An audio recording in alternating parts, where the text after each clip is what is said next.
Hello. Welcome to OJ Studios. Please enjoy this week's short story. Lizzy by Olivia Julius. The morning light slid quietly across the polished floorboards, spilling in golden sheets over the bedroom rug and curling up to the edge of the standing mirror. It caught on the hem of her black pinafore dress as Lizzy stood there, smoothing down the pleats with small, careful fingers. The fabric rustled softly, each movement slow and unsure, like she was still getting used to the feel of it against her skin.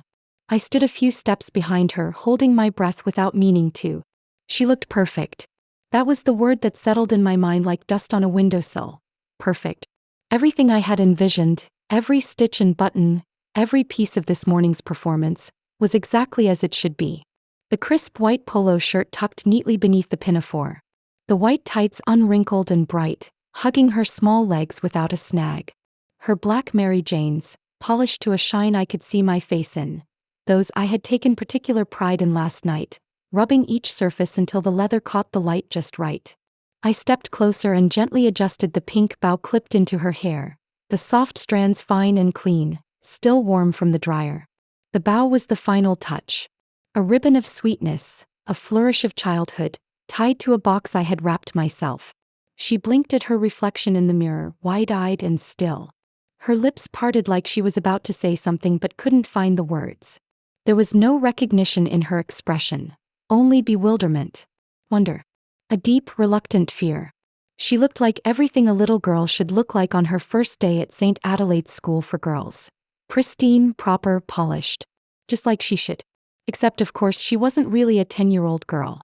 I turned away from the mirror before our eyes could meet again in that glass. I didn't need to be reminded of what was underneath the illusion I had so carefully crafted. Under the layers of cotton, under the skin softened by the spell, stood my son, 19, tall once, lazy always. A boy who thought senior year could be skipped like a stone across a pond. He failed. Not just in grades but in effort. In respect. In trying. I gave him chances. Warnings. Please. And then I gave him this. The curse wasn't cruel. Not really. It was structured. Like St. Adelaide's itself. Uniforms, routine rules. Everything he had sneered at was now a part of his life, stitched into every seam of that dress. Lizzy, I said, testing the name once more. Are you ready? He turned to me. The eyes were the same, blue-gray, ringed in something that now resembled fear. But he nodded. Yes, Mom, came the voice. High-pitched. Soft. Feminine. So obedient. So unlike the boy I remembered. I smiled and picked up the pink backpack I had monogrammed with Elizabeth Rose Martin. I held it out. Let's go, sweetheart. You don't want to be late. As we walked to the car, I wondered what she'd learned there at St. Adelaide's. What lessons might take root that had never found purchase before. And whether, when this was all over, I'd ever want to let her go back. The car ride was quiet, the soft hum of tires on pavement filling the silence between us. Lizzy stared out the window, fingers tugging nervously at the hem of her dress. I could tell she wanted to ask how long this would last. But she didn't. She knew better now. A week ago the silence had been filled with shouting. I remembered the moment it began. Every detail of it burned into my memory like a photograph scorched at the edges. Nathan stood in the center of the living room, slouched in that same wrinkled hoodie he wore almost every day, the sleeves half pushed up, exposing the fading ink of a stick-and-poke tattoo he never finished. Basketball shorts hung low on his hips, and he had that same arrogant lean to his stance like nothing I said could possibly matter. I get it, Mom, he said, rolling his eyes. You're disappointed. So what? I'll repeat senior year. Big deal. He thought he was coming home to talk about school schedules and study plans. He thought he was being given another easy out. Another free pass. You're not listening, I said quietly. Oh, I am, he shot back. You're just overreacting like always. 1 year I mess up and suddenly it's the end of the... He didn't finish the sentence. The words caught in his throat like they hit a wall. Because that's when the spell took hold. The air shimmered just faintly, like heat rising off asphalt. The light shifted as if someone had turned a dial just enough to make everything feel slightly too warm, slightly too close. And Nathan, my son, froze in place, his brow furrowing. What the hell? His voice cracked, confused as he looked down at his hands. They were changing. The skin smoothed first, the knuckles softening, the veins retreating beneath the surface. His fingers shortened, nails shrinking before reshaping into the clean, pale ovals of a child. He stared in disbelief, jaw slack. "Mom." His voice, already higher, quivered. What the hell's happening?" Then the rest of him followed. His hoodie sagged for a moment as his shoulders narrowed beneath it, fabric bunching awkwardly. His collarbone became more defined, his neck thinning, spine compressing. The shorts slipped slightly, revealing legs that were no longer lanky and sharp-angled but soft, rounded, childlike. I watched quietly as the spell worked its way through every part of him. Bones shifting, height shrinking, skin lightening with the flush of prepubescence. His hair thickened, lengthening by inches until soft waves brushed the tops of his shoulders. He stumbled backward, breathing fast, eyes wide with mounting terror. Asterisk, "Mom, stop." Asterisk, "What did you do?" His voice was fully changed now, high-pitched, delicate, unmistakably feminine. "I warned you," I said calmly. "I told you there wouldn't be another chance." "This isn't a chance," he spat, but it came out as a frantic whisper, panicked and unfamiliar. He stared at his reflection in the glass of the TV, then down at his body again. He grabbed at his chest, his waist, as if touching it could undo it. But there was nothing to undo. The transformation was complete. Gone was the slouched teenager who thought he was invincible. In his place stood a small, frightened girl with a too-big hoodie slipping off her narrow shoulders, shorts cinched tight around a waist that no longer fit them. "Nathan is gone," I said gently. "You're Elizabeth now. Lizzy." He shook her head, eyes brimming with disbelief. No, you can't do this to me." I walked forward and knelt beside her, placing my hand gently on her cheek. She flinched. "I'm not doing this to you," I said softly. "I'm doing this for you." She didn't respond. She couldn't. She just sat there, trembling, in a body she didn't ask for, in a life that had just restarted. And somewhere inside her I knew the lesson had already begun. He screamed. He cursed. And then he begged. The transformation wasn't just physical. It came with memories, rewritten school records, a new birth certificate tucked neatly into the folder I handed him the next day. And a name, Elizabeth Rose Martin. Lizzy for short. When I first said it aloud, he had nearly knocked over the kitchen chair. "I'm not. Mom, this is insane. You can't just make me a..." "You are Lizzy," I said calmly as I laid the freshly pressed dress on the table. "Now sit down and eat your breakfast. We have a lot to go over." That first morning, the dress might as well have been fire. He wouldn't touch it. I had to threaten to lock every drawer in the house and burn his old clothes to get him to try it on. Watching him pull the white tights up his legs was like watching someone lose a war they didn't know they were fighting. And when he saw himself in the mirror for the first time, bow in his new honey-brown hair, cheeks round and flushed with tears, I almost expected him to hit something. But instead he sat down slowly and said nothing for a long time. Just stared. "You'll start 4th grade next week," I told him, placing a workbook on the table. "Private school. Small class. You'll fit in fine." He looked at me then, not with hatred but with something worse. With disbelief. "I'm 19. Not anymore." And now here we were. A week later. On the road to St. Adelaide's with her backpack zipped and a note from her mother in her lunchbox. We pulled up to the school gates, iron and ivy twisting together like something sacred. Girls in uniforms walked the path in pairs, chatting, laughing. Real 10-year-olds with real lives ahead of them. Lizzy swallowed hard, still not speaking. She reached for the door handle. I placed a hand on her wrist. "One more thing." She looked at me, those same eyes clouded with something I couldn't name. "You're going to do well here," I said softly. "You may not see it now, but this is a gift. A clean slate. All you have to do is live it." She nodded once. Just once. And then she stepped out into the morning light. I stepped out of the car and walked around to her side. Lizzy hesitated before letting me take her hand. It was smaller now, delicate, but still trembled in mine. The school building loomed ahead. Clean red brick, white-trimmed windows, the old stone nameplate at the top reading St. Adelaide's School for Girls, 1891. Flowers lined the walkway.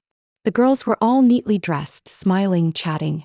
It was almost aggressively normal. We walked toward the front entrance, following a laminated sign posted beside the doors. New students and parents' office this way. Lizzie's Mary Jane's clicked faintly on the polished floors inside. She looked up at the high ceilings, the banners for past graduating classes, and the enormous oil painting of St.